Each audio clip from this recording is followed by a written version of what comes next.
Halo Bolo, iki dina iki mah aku kegiatane ntlaktor Bolo.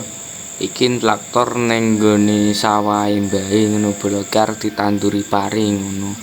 Lah iki perjalane iki mah aku mangkat jam 6:30 isuk ngono Bolo iki. Iki mangkat ngono ndelok pemandangane jan apik ngono Bolo, pemandangan isuk iki. Tapi yo dalane iki Bolo, dalane jan lunyune pol, dalane yo dalan lemah ngene Bolo iki. Ki aku yo nganti sampai kepleset meh tiba iki Bolo. Iki lho Bolo. Ngulik ngono iki Bolo. Kepleset ngono ki meh tiba ngono Bolo. Aku nggawa gendul aku nganti munting ngono. Lah iki ngundae nganti mletre-mletre. Ki mas singkat cerita wis teko Bolo pite tak parkirke kono iki Bolo. Lah iki aku teko ngecek traktore sik Bolo suwe ra tak uripno iki mah Bolo. Ki karo ndelok pemandangane sejak isuk ngono Bolo. Apik tenan pemandangane karo manasi mesin. Lah singkat cerita iki mah traktore dilakokke karo Kang Paidi ngono Bolo.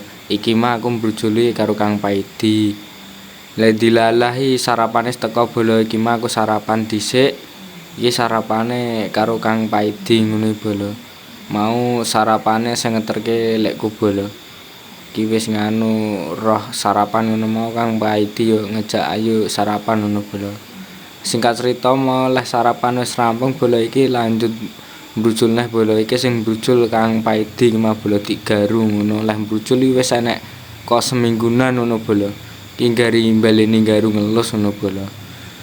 Singkat cerita iki mah wis jam 12 awan ngono Bolo iki aku yo balik Bolo. Leren sik ning omah ngono Bolo. Sementara vloge dina iki mah teko kene sik yo Bolo. Matur suwun Bolo.